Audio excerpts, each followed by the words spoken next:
20 black celebrities with disabilities you didn't know about. What if I told you that the world's greatest voices were once silenced and its fastest legs were once paralyzed? We celebrate their glory, but we ignore the raw truth. Stevie Wonder didn't just play music. He navigated a world of total darkness. Wilma Rudolph didn't just run. She outpaced the leg braces of polio. At Black Excellence Legends, we strip away the polish to reveal the grit. These icons weren't great despite their disabilities. They were legendary because they rewired the very definition of human limit. Stop scrolling and hit that subscribe button now. Join us as we redefine power. Are you ready to see beyond the struggle? Daymond John. Daymond John, the visionary founder of FUBU and a beloved star of ABC's Shark Tank, embodies the ultimate underdog story. Born in Brooklyn in 1969, his path to becoming a multimillionaire was far from linear. Growing up in Hollis, Queens, John navigated a world that moved faster than he could process. It wasn't until adulthood that he discovered a name for the cognitive friction he experienced throughout his schooling: dyslexia. During his youth, the lack of a diagnosis led many to overlook his potential, yet this neurodivergent trait became his greatest entrepreneurial asset. John often explains that because he struggled with traditional reading and writing, he developed a hyperacute visual and auditory intelligence, allowing him to read people and market trends with surgical precision. His resilience faced an even more harrowing trial in 2017 when a routine checkup revealed a nodule on his thyroid. What was expected to be a quick procedure spiraled into a grueling 4-hour surgery to excise a golf ball-sized mass of stage 2 thyroid cancer. Facing his mortality head-on, John utilized his platform to demystify the fears surrounding health crises, advocating for early detection and proactive wellness. Today, John is more than a fashion mogul. He is a beacon for those who learn differently. He treats dyslexia not as a deficit, but as a superpower that forces out-of-the-box thinking. By the time he was 56 as of January 2026, he had transformed his struggles into a curriculum for success, proving that the inability to follow a standard script often leads to writing a much better one. Missy Elliott. Melissa Arnett Elliott, known globally as the incomparable Missy Elliott, is a titan of the music industry whose influence stretches far beyond the rhythmic beats of Virginia. As a pioneering rapper-singer and the first female hip-hop artist inducted into the Rock and Roll Hall of Fame, she redefined the visual and sonic boundaries of the 1990s and 2000s. However, in 2008, at the absolute zenith of her career, the high-energy visionary encountered a silent, debilitating adversary: Graves' disease. This autoimmune disorder, which causes the overproduction of thyroid hormones, didn't just affect her metabolism, it threatened her motor skills. The woman who once danced in inflatable trash bag suits with effortless cool suddenly found her muscles so weakened that she could barely hold a pen to write the lyrics that had defined a generation. The symptoms were harrowing: extreme weight loss, dizzy spells, and hair loss, forcing her into a hiatus that left fans bewildered. For a creator whose brand was built on kinetic energy and futuristic movement, the physical stagnation was a profound psychological test. Yet Missy approached her recovery with the same meticulous discipline she applied to her production. Through a combination of radiation therapy, specialized medication, and a rigorous lifestyle overhaul, she managed the chronic condition without letting it extinguish her creative fire. Her 2011 comeback and subsequent performances, including a show-stopping Super Bowl appearance, signaled to the world that her spirit remained untouchable. By 54, as of January 2026, Missy Elliott stands as a beacon for those battling invisible illnesses. She has proven that greatness is not about the absence of struggle, but the capacity to retool one's life to accommodate it. Her legacy is no longer just about the platinum records. It is about the courage to step out of the spotlight, to heal only to return brighter, louder, and more influential than ever before. Harriet Tubman. Harriet Tubman remains the ultimate symbol of American courage, a woman whose life story borders on the miraculous. Born Araminta Ross into the brutal system of chattel slavery in Maryland around 1822, her existence was defined by labor and trauma. The most pivotal moment of her youth occurred when she refused to assist an overseer in capturing a runaway. In a fit of rage, the man hurled a 2-pound metal weight that struck Tubman directly in the head. This catastrophic injury resulted in a lifetime of temporal lobe epilepsy and narcolepsy. For the rest of her days, Tubman would suddenly fall into deep comatose-like sleeps or experience vivid auditory and visual hallucinations, phenomena she interpreted as divine visions from God, guiding her path toward justice. Rather than allowing a neurological disorder to paralyze her, Tubman integrated it into her revolutionary mission. In 1849, she escaped to Philadelphia, but famously returned to the South 13 times. Despite the high risk of a seizure during a stealth operation, she successfully led over 70 enslaved people to the North via the Underground Railroad. Her visions often acted as a strategic intuition, helping her bypass slave catchers and navigate the treacherous swamps of the Eastern Shore. Her bravery extended into the Civil War, where she served as the first woman to lead an armed assault at the Combahee River Raid, liberating over 700 people. Tubman's resilience shattered the myth that physical or neurological vulnerability equated to incompetence. She was a spy nurse and a suffragist who died in 1913 at the estimated age of 91. Even a century later, her legacy as the General of Freedom remains untouched. She didn't just survive her disability, she utilized the spiritual clarity it provided to dismantle an empire of oppression. Muhammad Ali. Muhammad Ali, born Cassius Marcellus Clay Jr., was more than a heavyweight champion. He was a global force of nature whose charisma and convictions shook the world.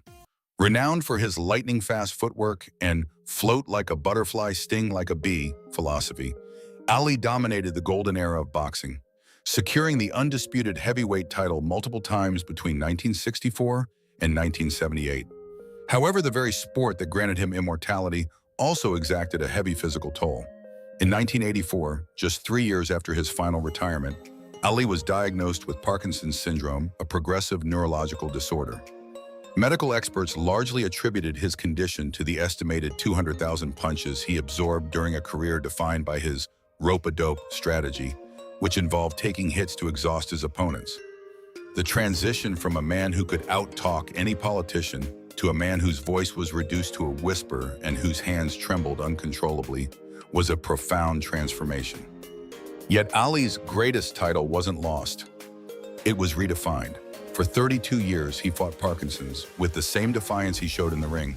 He became the face of the disease, raising over $100 million for research and establishing the Muhammad Ali Parkinson Center. His most iconic moment of resilience occurred at the 1996 Atlanta Olympics, where with shaking hands and a stoic expression, he lit the cauldron, signaling to billions that a physical disability could not extinguish a champion's spirit. Ali passed away in June 2016 at the age of 74. He lived long enough to see his struggle inspire a new generation of patients to live with dignity. His legacy proves that while the body may falter, the soul can remain undefeated. He spent his final decades teaching the world that true strength is found in the courage to remain visible even when the butterfly can no longer float.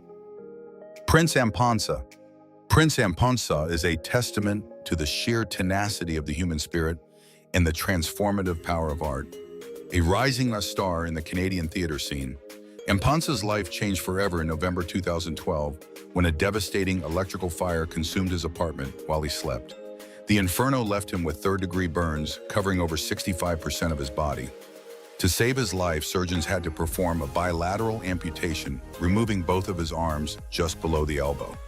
He spent weeks in a medically induced coma and underwent over 40 reconstructive surgeries and skin grafts.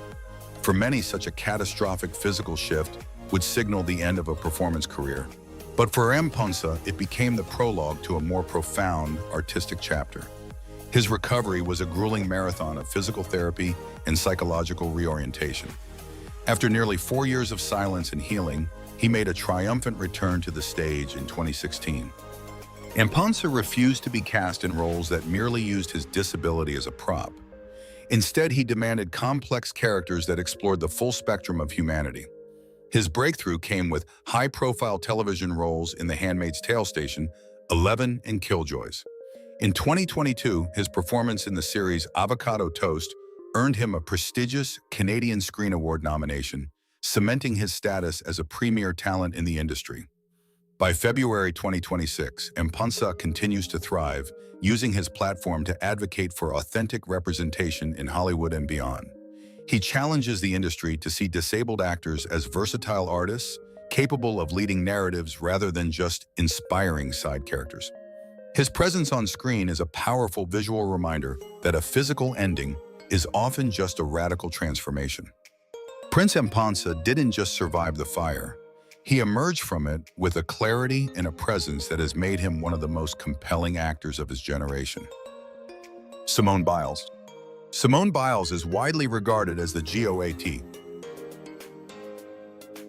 greatest of all time in gymnastics, a sport defined by razor-thin margins and immense physical peril. With 30 Olympic and World Championship medals to her name, she has pushed the boundaries of human biomechanics, performing maneuvers so difficult they are named after her. However, beneath the gravity-defying leaps lies a neurodivergent mind. Diagnosed with ADHD, attention deficit hyperactivity disorder, as a child, Biles has navigated a world that often misunderstood her boundless energy. Rather than seeing her diagnosis as a hindrance, she channeled that hyper-focus and kinetic drive into the gym, turning what some call a disorder into a specialized engine for athletic mastery. Her advocacy reached a global fever pitch during the 2021 Tokyo Olympics. In a move that shocked the world, Biles withdrew from several events citing the twisties, a dangerous psychological phenomenon where a gymnast loses their spatial awareness in midair. By prioritizing her mental health, she dismantled the toxic win-at-all-cost culture of elite sports. Biles openly discussed how her ADHD and the pressure of being a Black woman in a predominantly white sport affected her psyche. She chose self-preservation over gold, a decision that has since become her most influential routine. Her vulnerability forced a global conversation on the fact that even the strongest bodies are governed by the mind. As of February 2026, at 28 years old, Biles continues to be a transformative figure. She has proven that managing ADHD and mental well-being is a continuous journey, not a destination.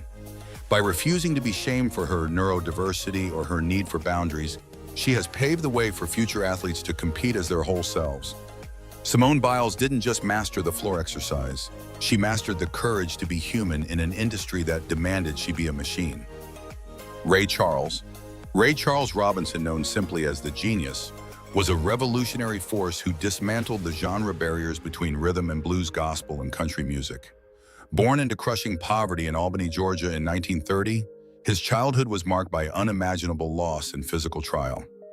At age 5, Ray witnessed the accidental drowning of his younger brother, a trauma followed shortly by the gradual fading of his world into darkness.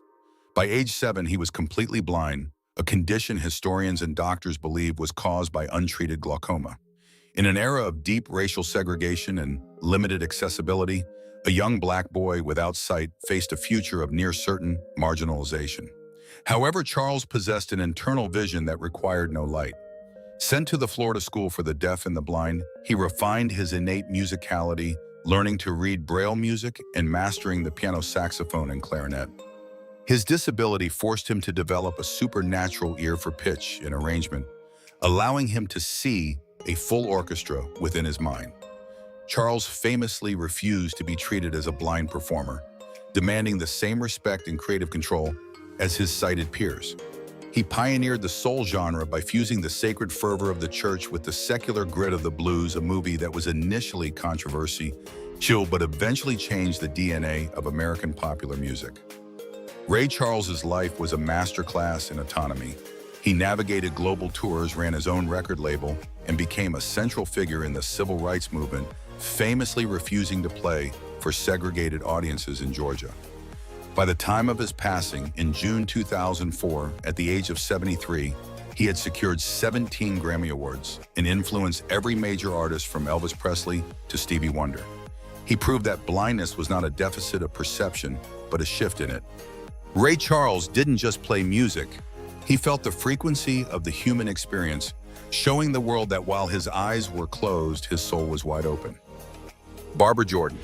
Barbara Jordan was a formidable titan of American law and politics, a woman whose commanding oratory and unwavering ethics reshaped the nation's constitutional understanding.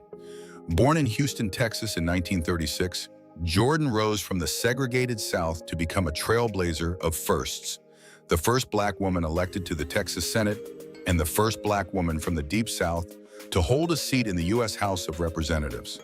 Her brilliance was immortalized during the 1974 Nixon impeachment hearings, where her resonant voice declared, "My faith in the Constitution is whole, it is complete, it is total." However, while she was defending the pillars of democracy, her own physical foundation was undergoing a silent, aggressive transformation. In 1973, during her freshman term in Congress, Jordan was diagnosed with multiple sclerosis (MS). The disease was a progressive thief, slowly stripping away her mobility. For years, Jordan kept her diagnosis a private struggle, a decision influenced by the era's political climate and the triple burden she carried as a Black person, a woman, and a person with a disability. By the time she delivered her second iconic keynote at the 1992 Democratic National Convention, the vibrant orator was confined to a wheelchair. Despite the physical constraints, her presence remained monumental. She proved that a wheelchair was not a limitation of leadership, but a platform for it. Jordan's intellect remained sharp as steel, and she continued to teach at the University of Texas, shaping the minds of future policymakers until her final days. Barbara Jordan passed away in January 1996 at the age of 59. She broke the racial barrier, the gender barrier, and the physical handicap barrier simultaneously. President Bill Clinton once considered her for the Supreme Court, a testament to her unparalleled legal mind. Her legacy is a reminder that the strength of a leader is found not in their gait, but in the integrity of their words and the depth of their convictions. Jordan didn't just occupy a seat in Congress, she commanded the conscience of a country. Imani Barbarin. Imani Barbarin, widely recognized by her influential online persona Crutches and Spice, is a formidable voice at the intersection of race, gender, and disability. Born in March 1990 and raised near Philadelphia, Barbarin was diagnosed with cerebral palsy (CP) at the age of 2.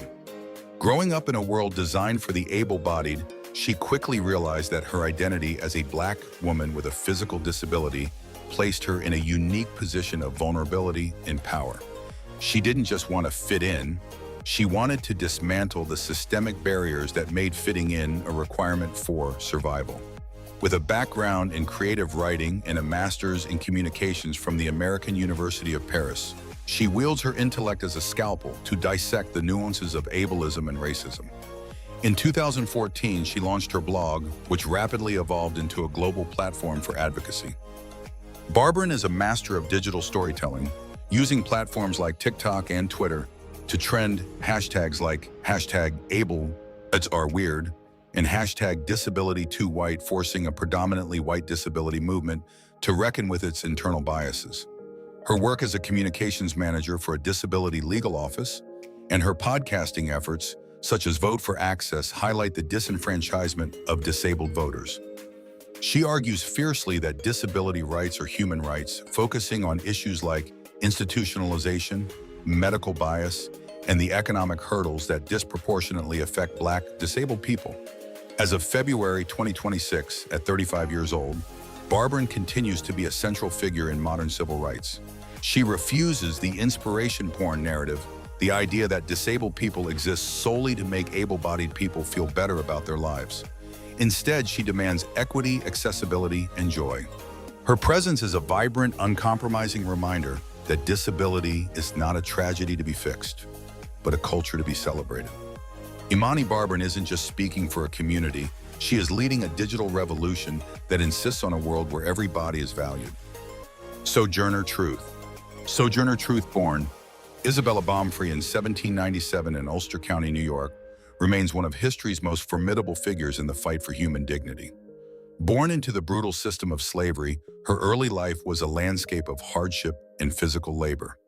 While the historical narrative often focuses on her towering presence and deep resonant voice, a lesser-known aspect of her journey was a permanent physical disability. During her years of enslavement, Truth suffered a severe hand injury, likely from the crushing labor and mistreatment she endured, which left her right hand partially mangled. This impairment made fine motor tasks, such as using knitting needles, extremely difficult. In a 19th century society that equates physical wholeness with worth, she often hid her hand in photographs to avoid being viewed as weak by a public that already judged her for the color of her skin and her gender. In 1826, Truth walked to freedom carrying only her infant daughter. She later became the first Black woman to sue a white man in court to recover her son Peter, who had been illegally sold into slavery, and she won. Changing her name in 1843 to reflect her divine calling, she traveled the country as a traveling preacher and orator. Her 1851 speech, "Ain't I a Woman," delivered at the Ohio Women's Rights Convention, remains a masterclass in intersectionality. Despite her hand injury, she supported herself by selling shadow pictures, carte de visite, of herself famously captioned, "I sell the shadow to support the substance." She utilized her image to fund her activism, proving that her substance was far greater than any physical imperfection dictated by her oppressors. Sojourner Truth passed away in November 1883 at the age of 86. Her legacy is one of radical self-ownership. She didn't just escape physical chains, she escaped the psychological shackles of her era, refusing to let an injury or a system define her capabilities. She stood tall as an abolitionist, a suffragist, and a defender of the marginalized, proving that truth, when spoken with conviction, can shake the foundations of an entire nation. Lauren Ridloff. Lauren Ridloff is a transformative force in modern cinema, proving that communication transcends the spoken word. Born deaf in Chicago in 1978 to hearing parents, Ridloff grew up navigating a world designed for sound. Her parents learned American Sign Language (ASL), immediately fostering an environment where her intelligence was nurtured rather than suppressed. However, the external world was less accommodating. At age 13, Ridloff made the conscious, empowering decision to stop using her voice entirely, choosing to rely on ASL to prevent others from judging her intellect based on the phonetics of her speech. This was not a retreat into silence, but a claim of cultural identity. Before becoming a global star, Ridloff excelled as an educator and a community leader, earning a master's in education and teaching kindergarten for a decade. Her path to Hollywood was unconventional. She was hired as an ASL tutor for director Kenny Leon for a revival of Children of a Lesser God. Leon quickly realized that the tutor was the star, casting her in the lead role, which earned her a Tony Award nomination. This catapulted her into television as Connie in The Walking Dead, and eventually into cinematic history as Makari in Marvel's Eternals, making her the first deaf superhero in the Marvel Cinematic Universe. As of February 2026, at 47 years old, Ridloff continues to shatter disabled tropes. She demands that her characters have agency and depth, rather than being defined by a need for help. Her performance in Eternals notably increased global interest in learning ASL, proving that representation has a tangible ripple effect. Ridloff's career is a masterclass in resilience. She transformed what society viewed as a silence into a powerful, resonant roar that has redefined the boundaries of international stardom. Thomas Wiggins. Thomas "Blind Tom" Wiggins was perhaps the most remarkable musical prodigy of the 19th century, yet his story is inextricably linked to the tragedy of exploitation. Born into slavery in Georgia in 1849, Wiggins was blind from birth and was considered useless for field work. However, his owners, the Bethune family, soon discovered that Thomas possessed a supernatural auditory memory. Scholars today widely believe Wiggins was autistic, a condition that allowed him to experience the world as a pure landscape of sound. He could replicate any noise, from the complex whistles of tropical birds to the rhythmic chugging of a steam engine, and translate them onto the piano keys with flawless precision. By the age of 4, Wiggins had taught himself to play the piano by ear. By the age of 10, he was a national sensation, becoming the first Black musician to perform at the White House for President James Buchanan. His ability was so profound that he could listen to a complex 20-minute original composition by a rival pianist just once and immediately replay it perfectly. Despite his immense fame and the millions of dollars he generated in ticket sales, Wiggins remained a legal ward of the Bethune family long after the Emancipation Proclamation. He was a man caught between two worlds, a musical titan who commanded the respect of Mark Twain, yet a person whose legal and financial autonomy was stripped away due to his disability and the racial prejudices of the era.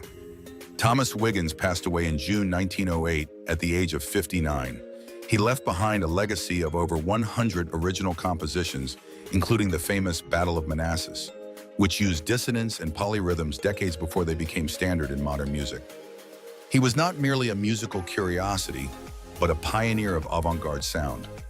His life serves as a haunting reminder of the intersection between neurodivergence and brilliance, proving that even in the darkest periods of history, the human mind can create symphonies out of silence. Claudia Gordon. Claudia Gordon's life is a masterclass in rewriting a destiny that others sought to dictate. Born in rural Jamaica in 1972, Gordon lost her hearing suddenly at the age of 8. In a community where deafness was often viewed as a curse or a sign of lower intelligence, she was removed from school and relegated to domestic chores. Her future seemed predetermined by stigma until she migrated to the United States at age 11. In the American education system, Gordon discovered the tools of advocacy. She realized that her lack of hearing was not a lack of capability, and she vowed to become a lawyer to protect those who, like her younger self, were marginalized by society's refusal to accommodate difference. Gordon's academic journey was a series of broken glass ceilings. She became the first deaf Black woman to earn a Juris Doctor from the American University Washington College of Law. Her expertise in disability rights caught the attention of the highest levels of government. During the Obama administration, Gordon served as a key advisor in the White House Office of Public Engagement. There, she influenced federal policy, ensuring that the needs of the disability community were not just an afterthought, but a central component of national civil rights discussions. She transitioned from being a child kept at home to a leader shaping the laws of a superpower. As of February 2026, at 53 years old, Gordon remains a titan in the corporate and legal sectors, currently leading accessibility efforts at T-Mobile. She champions the idea that accessibility is a fundamental civil right, not a charitable luxury. Her career proves that when a person is given the tools to communicate, their voice, regardless of how it is delivered, can change the world. Claudia Gordon didn't just join the legal profession. She remodeled it to ensure that the halls of justice were accessible to everyone, regardless of how they perceive sound. Stevie Wonder. Stevie Wonder, born Stevlin Hardaway Judkins in 1950, is perhaps the most transcendent musical figure of the 20th century. His journey began in a Saginaw, Michigan hospital, where his premature birth required him to be placed in an oxygen-rich incubator. This life-saving measure inadvertently caused retinopathy of prematurity, ROP, a condition where the high oxygen levels cause the blood vessels in his eyes to overgrow, leading to permanent blindness. While a teacher once told him he had 3 strikes against him being black blind, and poor Wonder famously retorted that he had a 4th, he was bow-legged. He refused to view his lack of sight as a deficit, instead developing a sensory world where rhythm, texture, and frequency became his primary colors.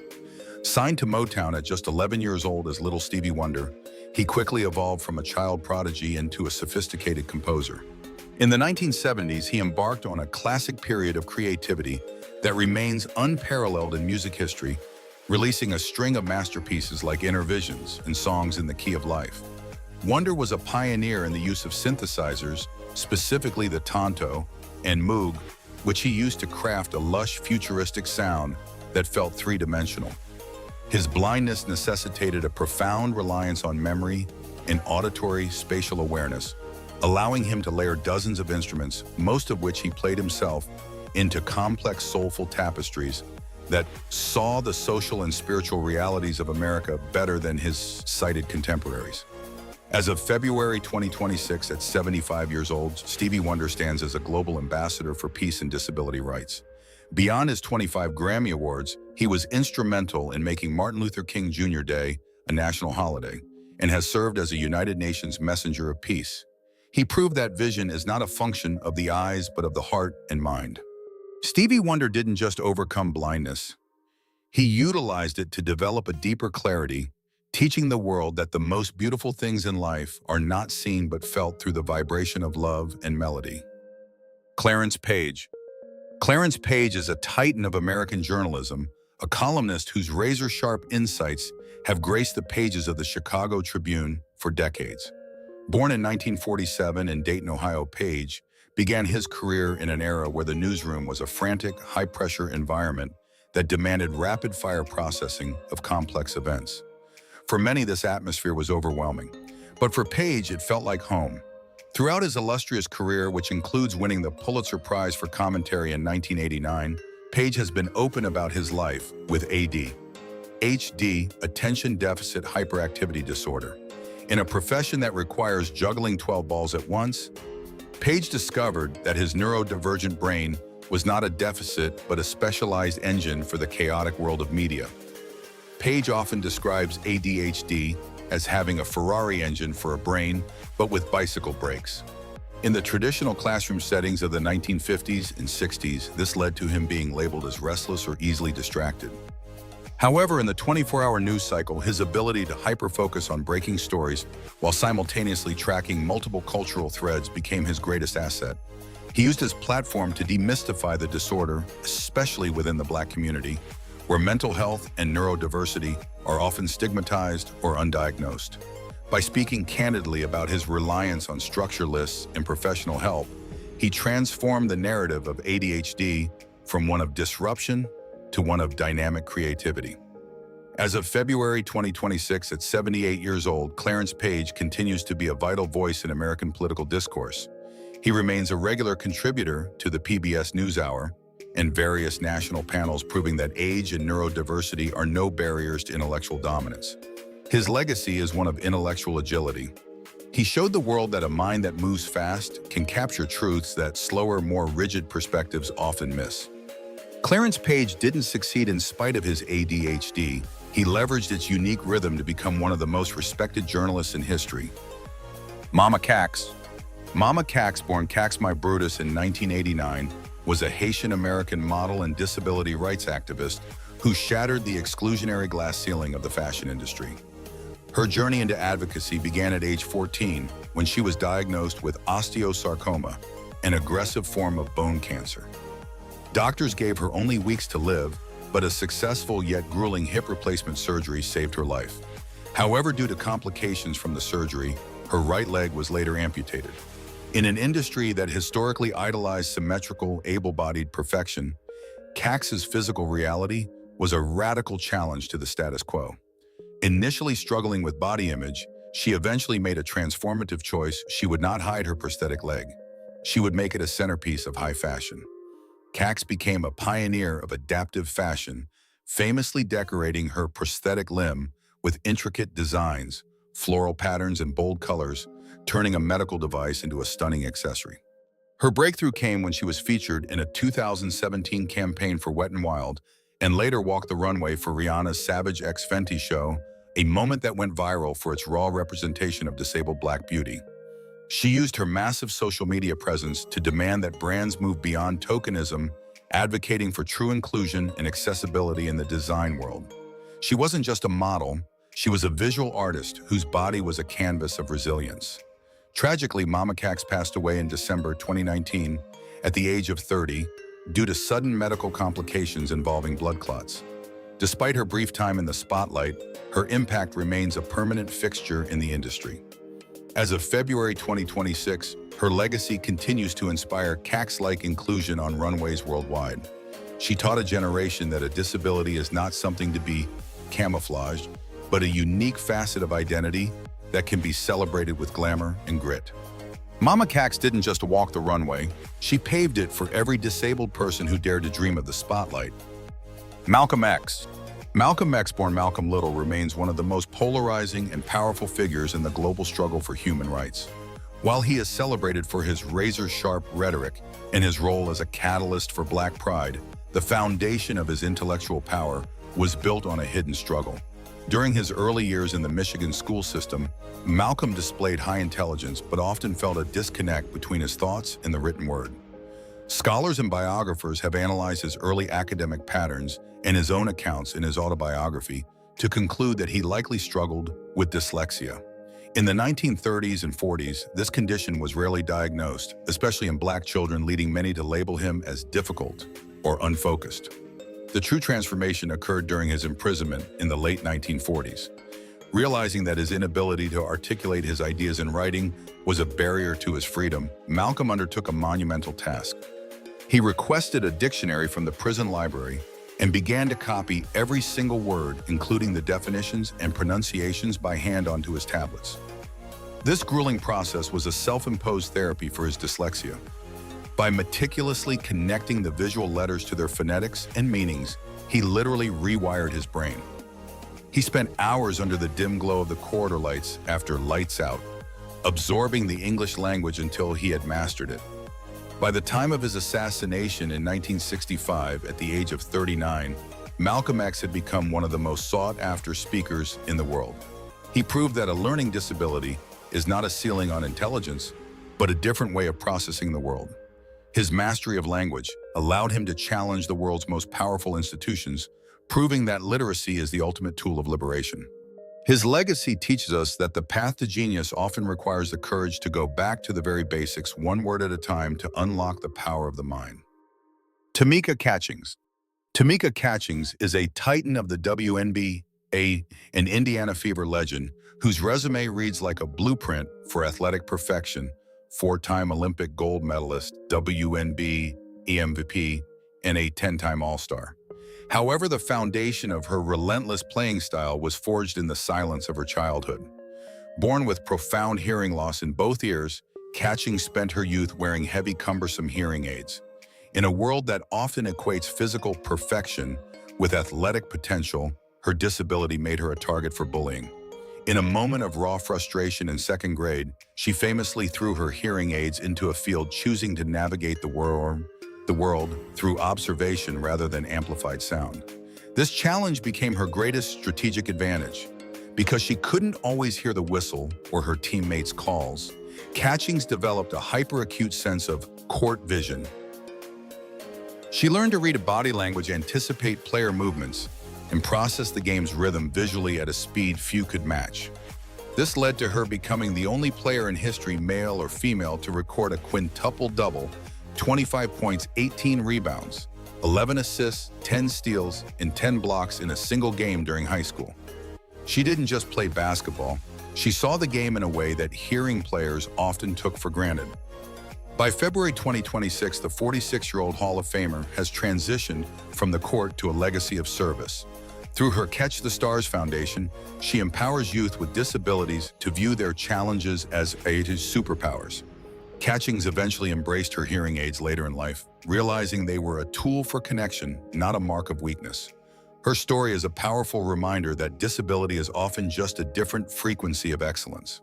Tamika Catchings proved that you don't need to hear the applause to know you've changed the game. You just need the vision to see the goal and the heart to reach it. Horace Pippen.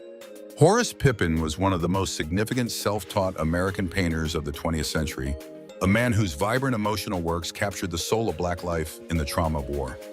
Born in 1888 in Westchester, Pennsylvania, Pippen's life took a harrowing turn during World War I. Serving in the celebrated 369th Infantry Regiment, known as the Harlem Hellfighters, Pippen was stationed in the trenches of France. In 1918, a German sniper's bullet shattered his right shoulder. The injury was catastrophic. His right arm was left largely paralyzed, hanging like a dead weight at his side. For a man who felt a deep inner compulsion to create, the loss of his dominant hand's mobility seemed like a final curtain call for his artistic dreams. Pippen returned to the U.S. as a disabled veteran, struggling with poverty and the physical ghost of his military service. However, in the late 1920s, he began a grueling form of artistic therapy. He discovered that he could paint by using his left hand to physically guide his lifeless right hand across the canvas. To keep his arms steady, he would often support his right wrist with a poker or use a wood-burning tool, pyrography, to etch outlines before applying oil paint. This physical struggle lent his work a unique, heavy texture and a powerful, simplified aesthetic. His paintings, ranging from the horrors of the trenches to the quiet dignity of a family dinner, were eventually discovered by the art world in 1937, leading to exhibitions at the Museum of Modern Art, MoMA. Horace Pippen passed away in July 1946 at the age of 58. He proved that the source of art is the mind, not the limb. His work, characterized by its primitive yet deeply sophisticated style, forced the art world to recognize the genius of a Black disabled veteran who refused to let a sniper's bullet silence his vision. He didn't just paint with his hands. He painted with the sheer force of his will, proving that even a broken body can produce a masterpiece. Halle Berry. Halle Berry is a cinematic icon, famously known as the first Black woman to win the Academy Award for Best Actress.